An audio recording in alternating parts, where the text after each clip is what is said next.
आज हम एक क्लास 10th के एक नए टॉपिक के बारे में अध्ययन करेंगे जिसका नाम है बहुपद। बेटा ये वो वाला बहुपद नहीं है जो कभी सास कभी बहू में जो बहू होती थी, ये वो वाला बहुपद है जो आपने बचपन में भी पढ़ा होगा, एक वचन और बहुवचन। उसी से ये बहु शब्द लिया गया है। बहु का मतलब होता है बहुत सारे, मतलब जिस व्यंजक में बहुत सारे पद होते हैं उसको हम बोलते हैं बहुपद। बहुपद को हम इजी समझने के लिए आप मेरे साथ बने रहे और हमारे वीडियो को शेयर और लाइक और सब्सक्राइब ज्यादा से ज्यादा लोगों तो करें ताकि वो भी बहुपद की टॉपिक को हर स्टूडेंट इजीली समझ सके। ओके, आइए हम इसके बारे में स्टडी करते हैं। देखो बेटा, बहुपद का मतलब होता है, बहु का मतलब मैंने आपको बहुत ही कम शब्दों में बताया। क्या मतलब बताया कि जो एक वचन और बहुवचन में जो बहु था, बहुवचन था मतलब बहुत सारे, और पद का मतलब होता है ट्रम। ऐसा व्यंजक जिसमें बहुत सारी टर्म होते हैं उसको बोलते हैं बहुवचन और उसको इंग्लिश में बोलते हैं पॉलिनोमियल। आइए हम इसके बारे में स्टडी करें। फॉर एग्जांपल मैं एक सिंपल से बहुवचन की बात करूं, for example px equal to ax square plus bx plus c। आपको ये बोर्ड पे एक इक्वेशन दिखी होगी। ये इक्वेशन बहुत इजी तरीके से लिखी है मैंने, ठीक है। ये एक पॉलिनोमियल है x के अंदर, ये एक रिलेशन बता रहा है। पॉलिनोमियल एक रिलेशन आपको बता रहा है किसके अंदर, एक है कांस्टेंट टर्म और एक है वेरिएबल टर्म। ये कांस्टेंट टर्म और वेरिएबल टर्म क्या होती है, आप ये सब कंफ्यूजन में होंगे, लेकिन इसको हम इजीली एक डिस्क्राइब करेंगे। ओके, देखिए एक होती है आपके चर और एक होती है अचर। पहले हम अचर की बात करते हैं। देखिए स्टूडेंट, आपके जीवन में भी बहुत सारे आपके ऐसे फ्रेंड्स होंगे या ऐसे क्लोज फ्रेंड होंगे जो आपके बचपन से लेकर आपके 10th क्लास तक बने हैं। वो आपके हर स्थिति में आपके साथ होते हैं, एंजॉयमेंट में या अदर एक्टिविटी में। उनके बिना आप कोई भी फंक्शन अटेंड नहीं करते हैं, वो हमेशा आपके साथ बने रहते हैं। वैसे ही अचर भी क्या होते हैं, जो हमेशा एकदम फिक्स होते हैं, उनको क्या बोलते हैं हम, कांस्टेंट। तो वो अपने कांस्टेंट फ्रेंड थे एक तरीके से, वो कभी भी आप उनको खोना नहीं चाहते। वैसे ही कांस्टेंट का मतलब होता है अचर। अचर का मतलब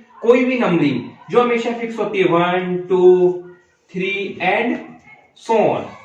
ओके, और एक होते हैं चर। चर का मतलब कुछ फ्रेंड, यदि अपन अपनी लाइफ स्टाइल की बात करें, कुछ फ्रेंड ऐसे होते हैं जो केवल आपके किसके लिए आते हैं, स्वार्थ के लिए। कुछ समय के लिए आते हैं और थोड़े दिनों बाद अपना जैसे अपना पर्पस निकलता है और वो चले जाते हैं। उनको बोलते हैं चर। वेरिएबल, वेरिएबल का मतलब यदि किसी की वैल्यू अलग पुट करने पर वो फंक्शन अलग वैल्यू देता है तो उसको वेरिएबल बोलते हैं। तो इसमें क्या क्या आ सकता है, X Y Z and so on, ये सब वेरिएबल्स है और ये सब कांस्टेंट है। ओके स्टूडेंट, आपको यहां तक पता चल गया होगा, ठीक है। तो मैंने एक बहुपद लिखा है ऊपर, px equal to ax square plus bx plus c। अब इसके अंदर a b और c, ये तो सब क्या है, कांस्टेंट टर्म है जिनको हम बोलेंगे अचर। ओके, तो यहां पे अपन यदि इस इक्वेशन की बात करें ऊपर वाले की, तो इसके अंदर अचर संख्याएं कौन कौन सी हो गई, a b और c। और चर किसकी, कौन सा चर हो गया, वेरिएबल। ये x हमेशा क्या होता है, वेरिएबल। x भी हो सकता है, वो y भी हो सकता है, वो t भी हो सकता है, वो z भी हो सकता है। तो इसके अंदर x क्या हो गया, चर हो गया। आपको यहां तक समझ में आ गया।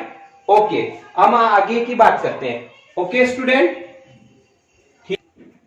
हेलो स्टूडेंट, देखिए अब पॉलिनोमियल की कुछ कंडीशन होती है कि पॉलिनोमियल, हर किसी को तो पॉलिनोमियल बोल नहीं सकते अपन, तो पॉलिनोमियल के लिए कुछ शर्तें होती है। उन शर्तों को आप हमेशा माइंड में रखेंगे।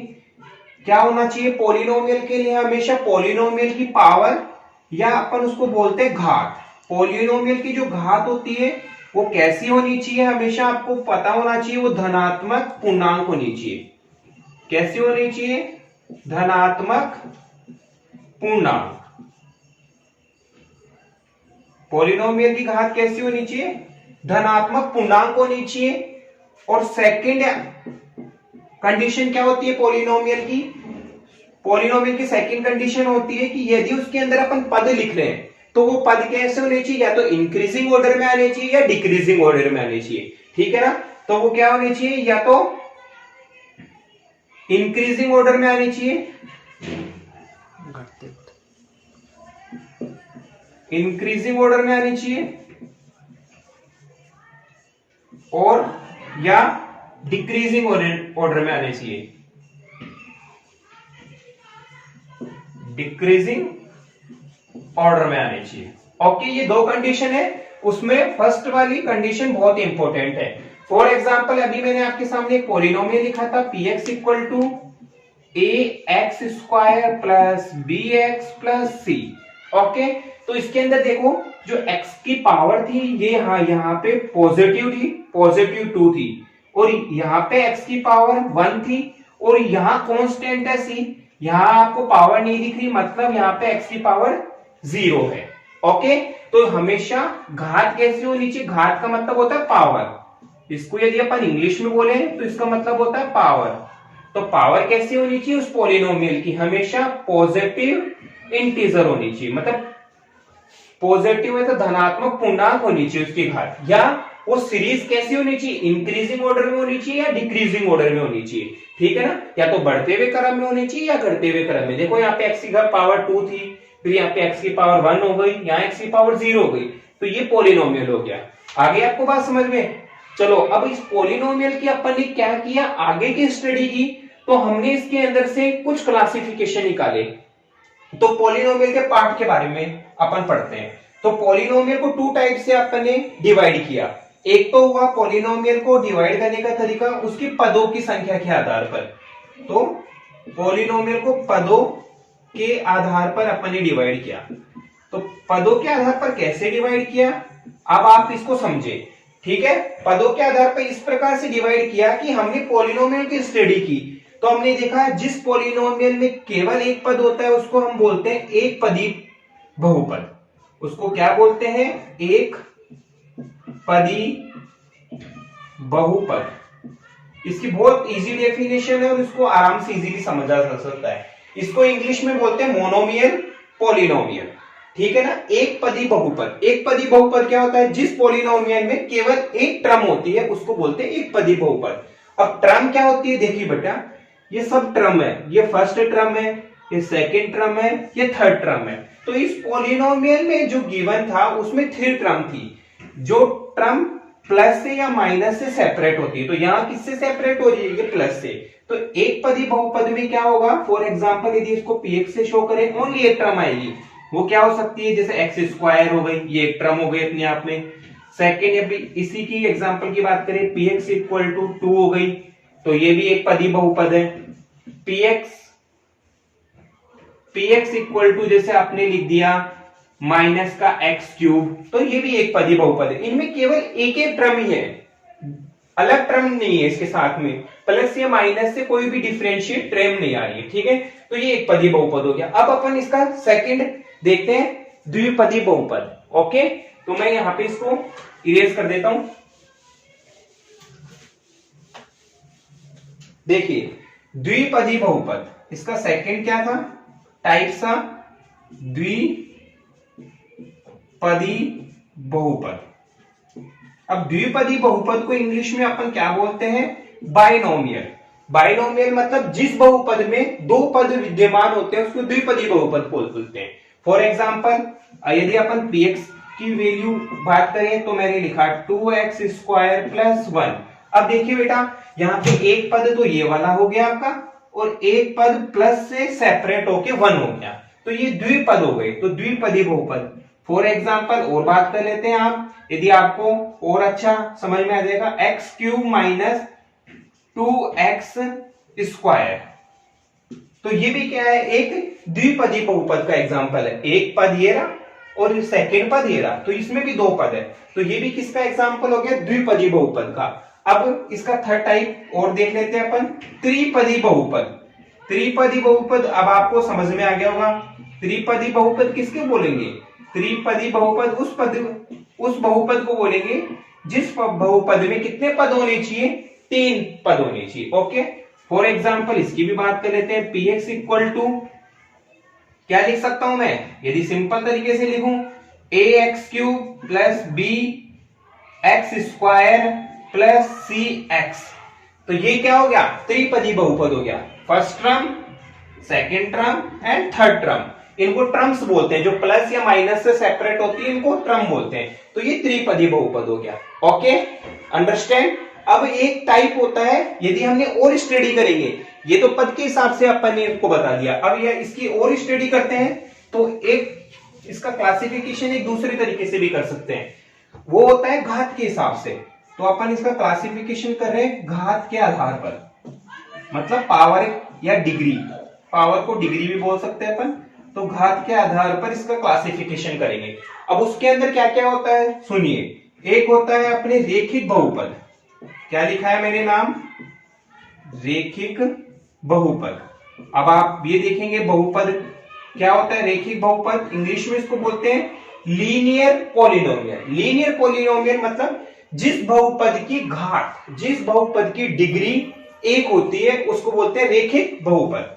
For example px equal to उसकी पावर एक ही होनी चाहिए, जैसे 2x की पावर 1 प्लस 3, उसमें पद तो कितने भी हो सकते हैं लेकिन उसकी हाईएस्ट पावर कितनी होनी चाहिए, 1 होनी चाहिए।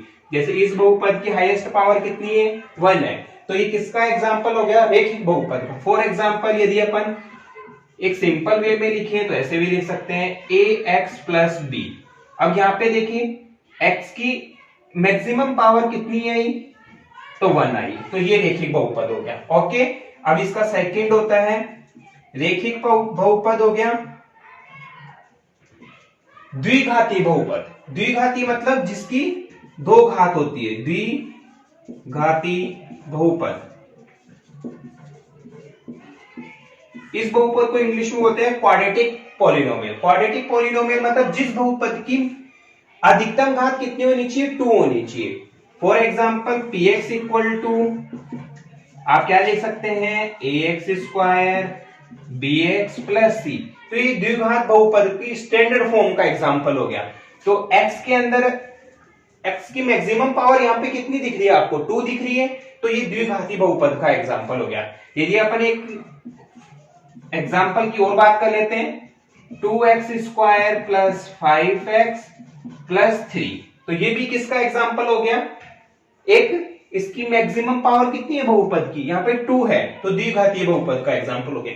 आप सब ये देख रहे होंगे कि मैं जो भी पावर लिख रहा हूं उसको हमेशा धनात्मक पूर्णांक के रूप में ही लिख रहा हूं, नेगेटिव पावर वाला कभी भी बहुपद नहीं होता। फॉर एग्जाम्पल मैंने वो आपको बताया नहीं, वो मैं इस साइड बता देता हूं आपको, ठीक है। देखिए इधर बोर्ड पे ध्यान देंगे सब बच्चे, जैसे px लिखा मैंने, फॉर एग्जाम्पल x की पावर 1/2 प्लस 3। अब आप ये देखेंगे कि ये बहुपद है या नहीं है, तो इसका क्लासिफिकेशन कैसे करेंगे आप सबसे पहले इनकी पावर देखेंगे। आप देखेंगे कि यहाँ पे x की पावर कितनी आ गई, 1/2। तो मैंने क्या बताया था, हमेशा धनात्मक पूर्णांक घात होनी चाहिए। तो ये हम धनात्मक तो है लेकिन पूर्णांक नहीं है, तो ये पॉलिनोमियल नहीं होगा। और इसी को अपन ऐसे भी लिखा हुआ मिलेगा आपकी बुकों में, क्या मिलेगा, √(x + 3)। इसी को अपन ऐसे भी लिख सकते हैं। तो ये भी बहुपद नहीं है, क्योंकि ये कैसी पावर बनेगा, रूट वाली, रूट में मतलब 1/2 बनेगी, लेकिन वो पूर्णांक नहीं, इसलिए वो बहुपद नहीं है। तो हमेशा याद रखेंगे जो भी मैं लिख रहा हूं वो सारे पॉलिनोमियल से रिलेटेड आपको समझा रहा हूं। द्विघाती बहुपद समझ में आ गया, क्वाड्रेटिक बहुपद। अब थर्ड पढ़ेंगे अपन ओनली त्रिघाती बहुपद। त्रिघाती बहुपद। अब त्रिघाती बहुपद का एग्जांपल आप अपने आप भी लिख सकते हैं, क्योंकि आपने इतनी अच्छी स्टडी कर ली है, इतने इजी वे में समझ लिया है हर चीज को, तो आप अपने आप इसको राइट डाउन कर सकते हैं। त्रिघाती बहुपद का मीन्स क्या हुआ, यदि स्टैंडर्ड फॉर्म लिखिए ax3 bx² cx + d, तो ये त्रिघाती बहुपद का एग्जांपल हो गया।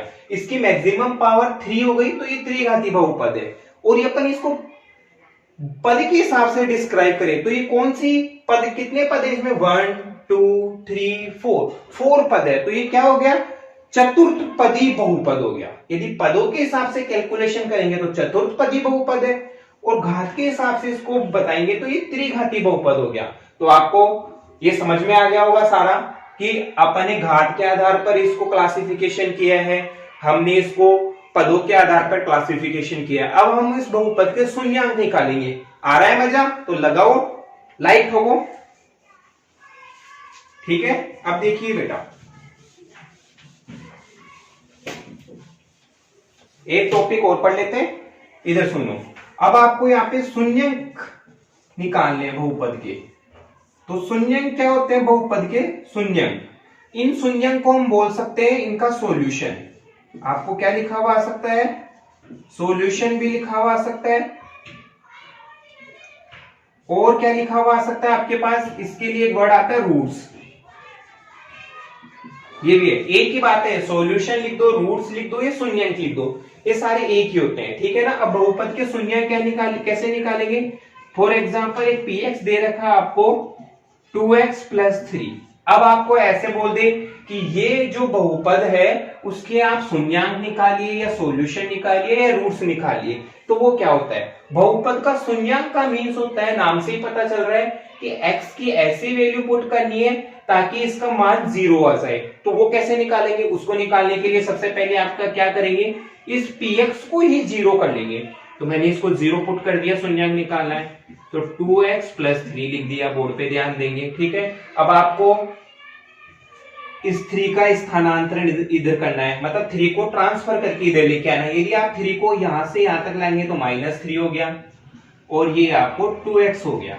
अब आपको पता है कि x के मल्टीप्लाई में जो नंबर होता है वो इक्वल की इस साइड आने पर डिवाइड हो जाता है, तो -3/2 = x की वैल्यू आ गई। तो इसका शून्यंक कितना आ गया? x की वैल्यू ही इसका शून्यंक है, तो x की वैल्यू कितनी है यहाँ से? 3/2। तो इसका शून्यंक कितना आ गया? -3/2। यदि आप इसको रख के सेटिस्फाई भी करा सकते हैं, देखिए इसको प्रूफ करके बताता हूं मैं आपको। px क्या दे रखा है आपको? px लिखा था मैंने 2x + 3, ठीक है। अब मैंने x की वैल्यू क्या निकाली? -3/2, तो यहाँ पे रख दो -3/2।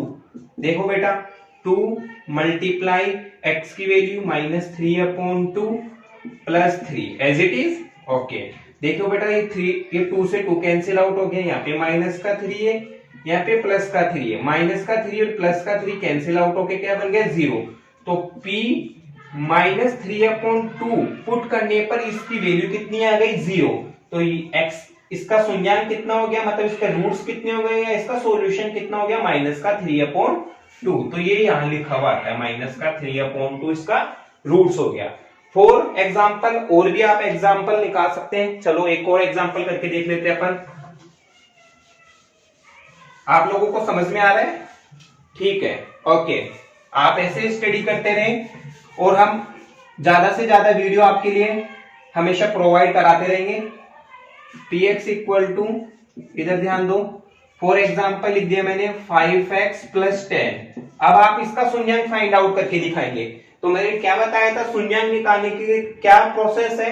px को 0 पुट कर दो, तो यहाँ पे 0 लिख लिया आपने, सब बच्चों ने लिखा होगा अपनी अपनी नोटबुक में। 5x + 10, ठीक है। अब इस 10 को ट्रांसफर करके इस साइड लेके आ जाओ, तो ये -10 बन गया इधर आने पर, क्योंकि इधर पॉजिटिव था, और ये 5x आ गया। अब आपको पता है x का कोफिशिएंट कितना है? 5 है, तो ये यहाँ पे आके डिवाइड हो जाएगा, तो -10/5 = x, ठीक है। तो x की वैल्यू कितनी आ गई अपने पास? 5 × 1 = 5, 5 × 2 = 10, तो -2। तो x की कौन सी वैल्यू पर इसकी वैल्यू 0 हो रही है? x की -2 वैल्यू पर ये px 0 हो रहा है, तो इसका शून्यंक कितना हो गया? -2। ओके, समझ में आ गया? ठीक है बच्चों, आज के लिए अपन इतना ही पढ़ेंगे। मैं वापस से रिपीट कर देता हूं, हमने आज क्या क्या पढ़ा। हमने आज पॉलिनोमियल के बारे में पढ़ा। पॉलिनोमियल क्या होता है स्टूडेंट? सभी स्टूडेंट ढंग से समझेंगे इसको, वापस से रिपीट कर रहा हूं मैं। देखो बेटा, पॉलिनोमियल क्या होता है? पॉलिनोमियल एक ऐसा बहुपद होता है जिसके अंदर बहुत सारे पद विद्यमान होते हैं, और उन पदों की जो घात होती है वो हमेशा धनात्मक पूर्णांक होनी चाहिए, या वो इंक्रीजिंग या डिक्रीजिंग ऑर्डर में होनी चाहिए, ठीक है। तो सबसे मेन कंडीशन है कि उनकी घात कैसी होनी चाहिए? धनात्मक पूर्णांक होनी चाहिए। उसके बाद में हमने क्या क्या पढ़ा? उसके बाद में हमने क्लासिफिकेशन किया था। क्लासिफिकेशन 2 टाइप से किया। कौन कौन से टाइप थे वो? एक तो था टर्म्स के आधार पर, मतलब पदों के आधार पर क्लासिफिकेशन किया था, और एक था पावर के आधार पर क्लासिफिकेशन, मतलब घात के आधार पर क्लासिफिकेशन किया था।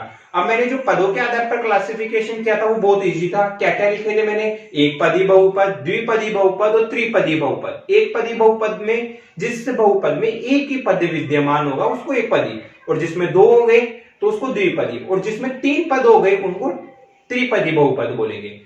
ठीक है, अब घातों के आधार पर कैसे क्लासिफिकेशन किया था, जिस बहुपद में मैक्सिमम x की एक ही पावर होती है उसको क्या बोलते हैं अपन, लीनियर। लीनियर मतलब रेखीय बहुपद। और जिस बहुपद में x की अधिकतम घात 2 होती है उसको क्या बोलते हैं, क्वाड्रेटिक। क्वाड्रेटिक मतलब द्विघातीय बहुपद। और जिस बहुपद में x की मैक्सिमम पावर 3 होती है उसको बोलते हैं त्रिघातीय बहुपद। आगे आपको समझ में, उसके बारे में क्या निकाला मैंने, आपको शून्यांक निकालने का तरीका बता दिया। ठीक है, शून्यांक कैसे निकालते हैं, हमेशा शून्यांक निकालने के लिए जो भी आपको px, qx, qy, zy जो भी आपको बुक में मिले उसको हमेशा 0 की इक्वल पुट करें, और उसके बाद में सिंपल सी कैलकुलेशन है, उस कैलकुलेशन को आप फाइंड आउट करें, वहां से x, y, z जो भी वैल्यू निकले वो उसका शून्यांक हो जाएगा। फिर मैंने एक और चीज बताई थी इंपॉर्टेंट, वो मैं अलग से बताता हूं सब बच्चों को। क्या बताई थी मैंने साइड में, कि कौन सा आपको बुक में ऐसे भी क्वेश्चन मिलेंगे कि इनमें से ये बहुपद है या नहीं है, तो आप कैसे फाइंड आउट करेंगे, हमेशा पावर देख लिया करें आप।